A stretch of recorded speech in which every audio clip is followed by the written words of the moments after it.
Good evening. I want to thank you for being so humble and nice,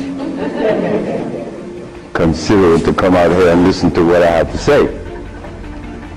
But what I have to say is mine. It was never mine. It was ours. I never believed that I would find myself in front of an audience having to talk about a subject that we all once knew. A subject that is as old as creation. And if you want to see what I'm talking about, we have to just take a look at the zoo. The zookeeper doesn't feed the gorilla the food of the polar bear. Am I right? So how come we eat the food of everybody?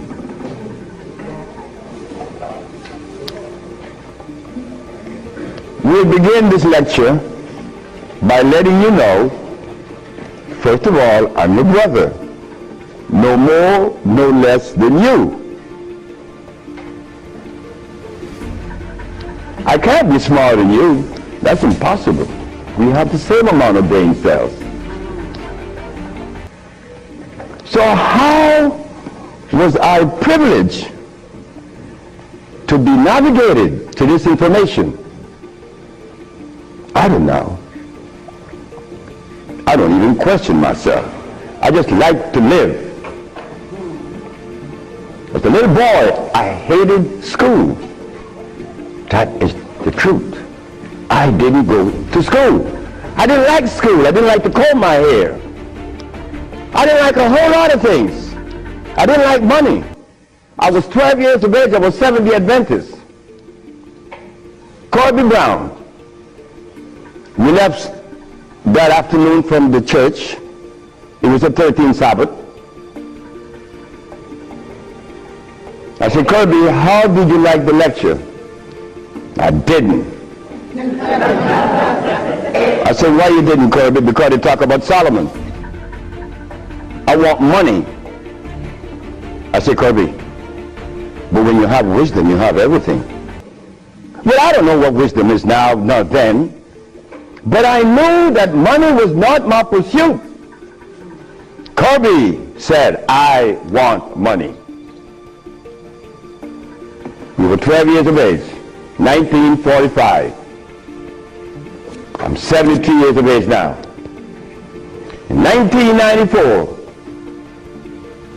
a young man by the name of Tom Flowers came to me and said, guess who is coming tomorrow?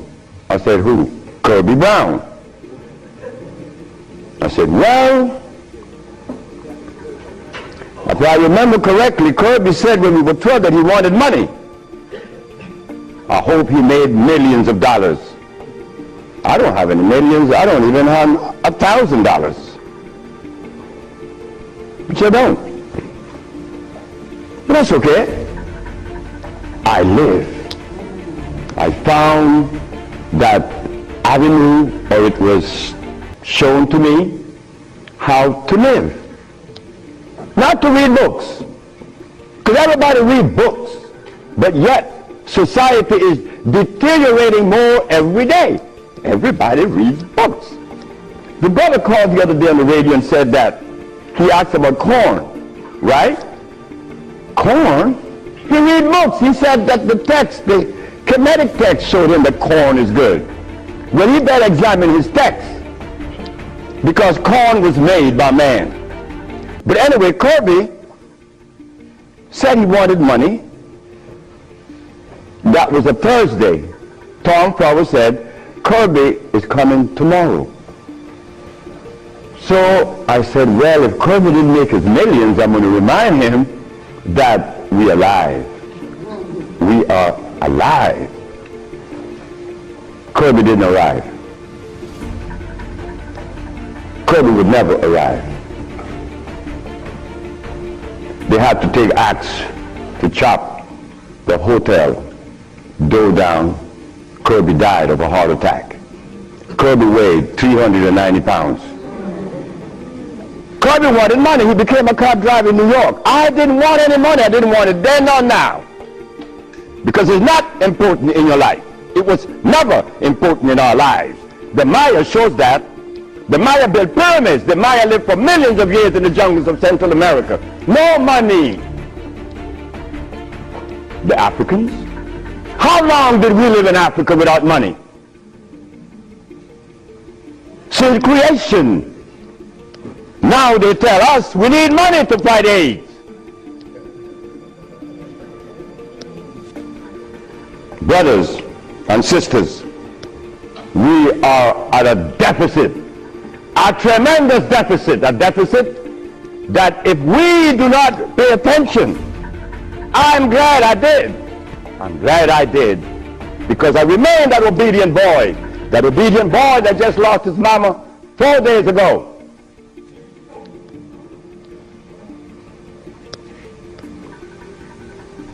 I listen. But to listen, you can't have a philosophy in your head.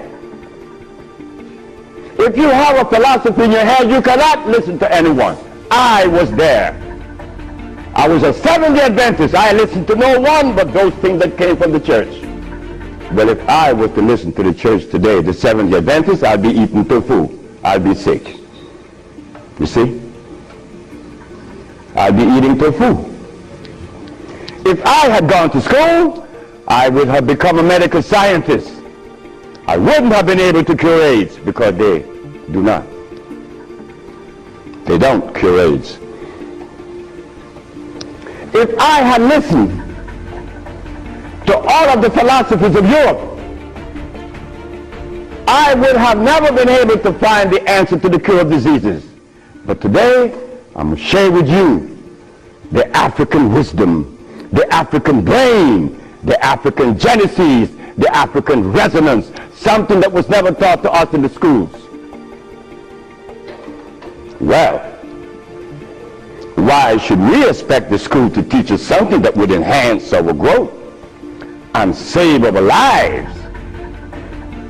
Why should the school teach you that? When in history has there ever been examples to show that one race of people is indebted to another? That has never been.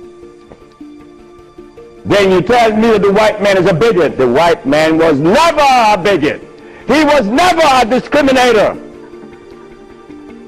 The white man is a person that obeys the first law of nature. Self-preservation is the first law of nature. So the white man, whenever he proceeds to preserve his race, and we sit back and say he's a bigot, it's only because we have lost it and we don't even know how to get ourselves out of this mess. I'm one of them. I'm you standing here. But one day it was to be that your brother will be shown something that will change the profile of things. I left my country, where I was born then. In 1953 to New Orleans, I became a merchant seaman. I was 20 years of age. As a merchant seaman, I became an engineer 5 years later. I'm a steel engineer. Don't ask me how I did that, because that's going to baffle you, because I've never been to school, and I don't read books.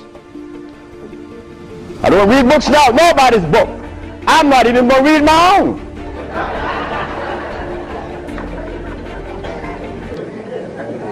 Because all the book readers come to me asking me, how did you cure AIDS?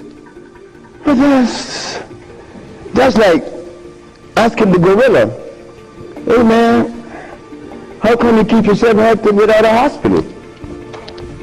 How come you don't have any medicines?